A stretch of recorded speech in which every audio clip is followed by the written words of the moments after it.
Hello everyone. We have finished lesson number 11, that is food storage.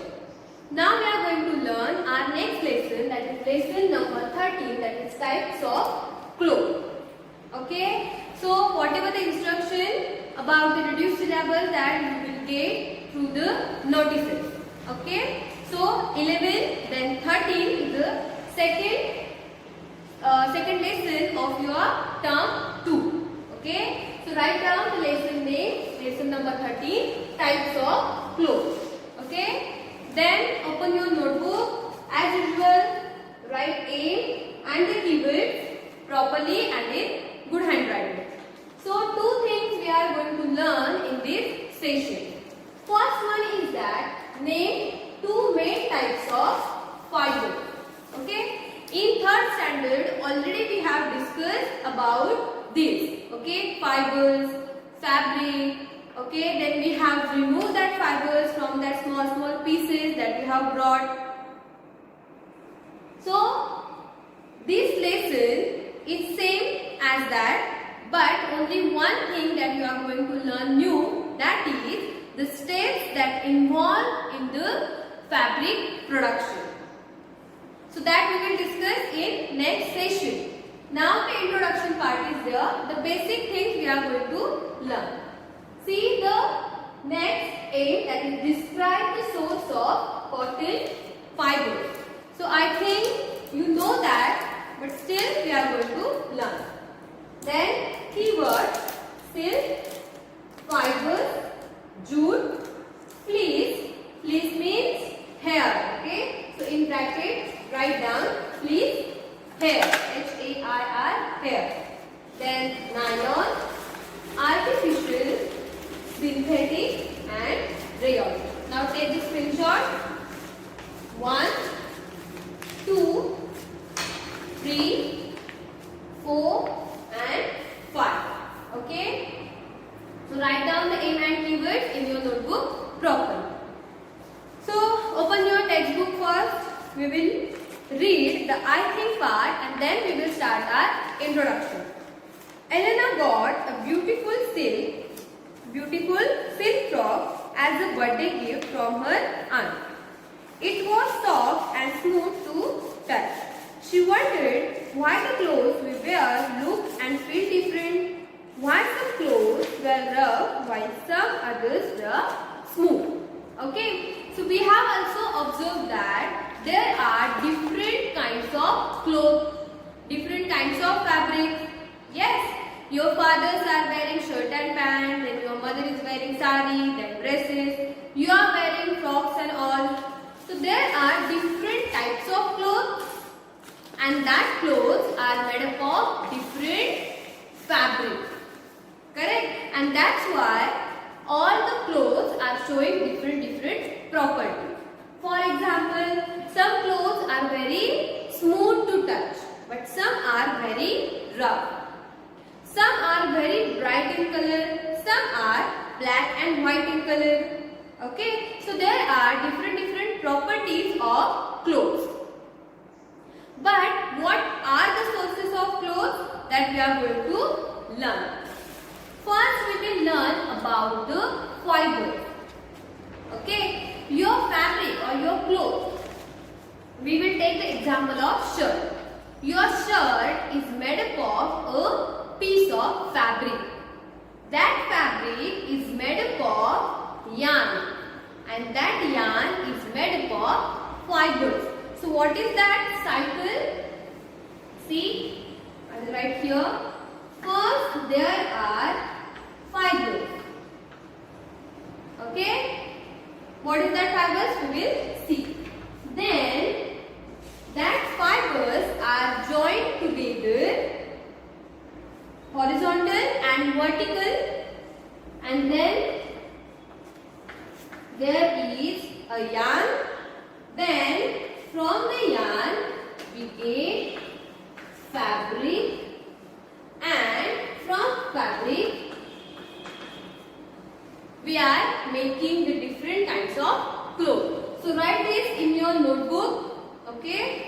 First fibers, then yarn, fabric and cloth. Okay, written.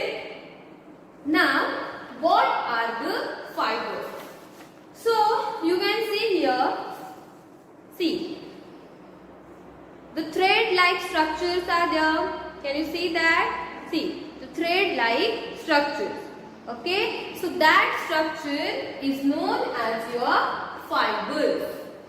Understood? What are the fibers? Thread-like structures are known as fibers. Okay, that fibers when joined together in this metal. Okay, so that is your yarn.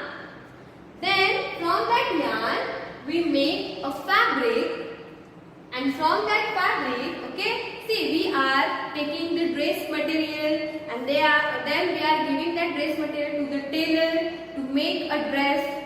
Okay, so that dress material means your fabric, and your top, that is your cloth. Okay, so like this, the cycle is there of your cloth.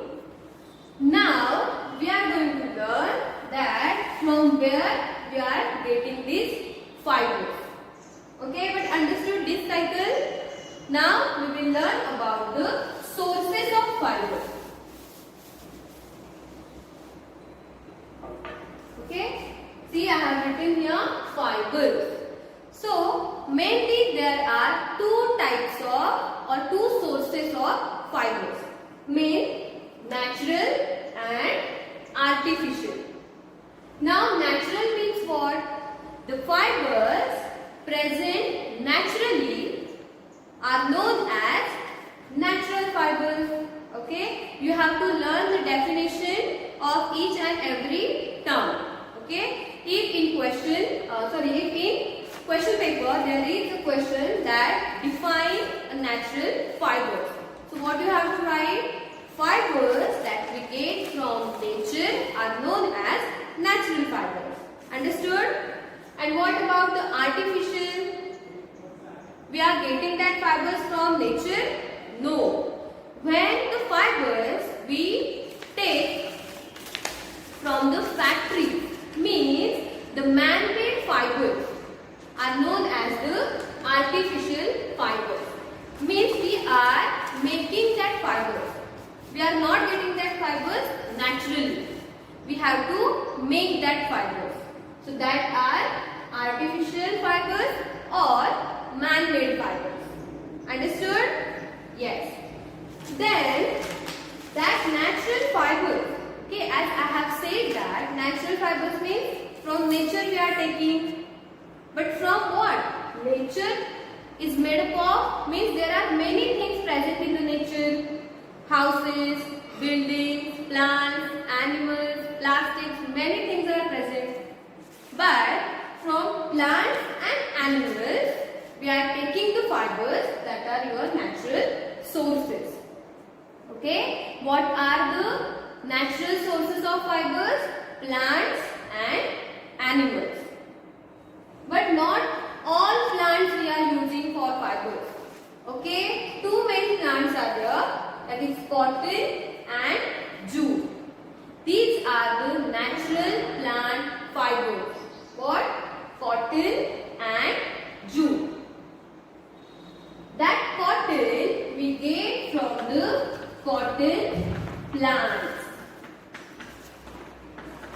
As there is a farming of wheat, rice, there is farming of cotton plants.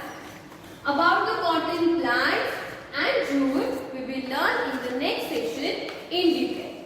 Means how we are making the clothes from the cotton plants and how we are making the clothes from the jute.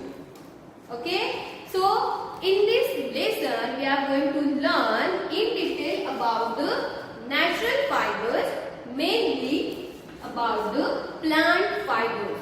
Okay, cotton and jute. How the means there is a process of that production. Okay, that we are going to learn. Then the dyeing process, the printing process, all these things we are going to learn but in next session. Okay, I understood about the plant fibers. Jute we get from the jute stem. Okay, we are using stem of that jute plant. Then silk and wool. Silk we get from animals which is known as silkworm. The cocoon and all. So that we will learn in higher classes about the animal fibers. Understood? So silk we get from the silkworm or cocoon. And wool we get mainly from the sheep. Other animals also there are like yak, camel, rabbit. From that animal also we can get wool fibers. Normally we are taking the hair of that animal. Hair means your fleece. Okay? Fleece of sheep, fleece of yak, fleece of rabbit. So that hair we are throwing out or taking out, and then we are making our fibers, yarn, fabric and clothes. So long process is also same for this kind of thing. Understood? And the opposite fiber, that is your artificial fiber that we are making in the lab, in a factory, that is man-made fibers. So two examples are given, that is nylon and rayon. Understood here? Now what you have to learn? You have to learn the definition of all the terms, then sources and which part we are using for cotton fibers, jute fibers, then silk fibers and wool fibers. Understood? So here we have completed our first session. Now what is your homework? You have to draw this table in your notebook, and then you have to write a definition of each and every term. Natural fibers, artificial fibers, plant fibers and animal fibers. Okay. So this kind of definition you have to write in your notebook. So this is your today's homework. I hope that you have understood this session properly. Now read the given notes and your textbook. Okay. Still stay home, stay safe and thank you.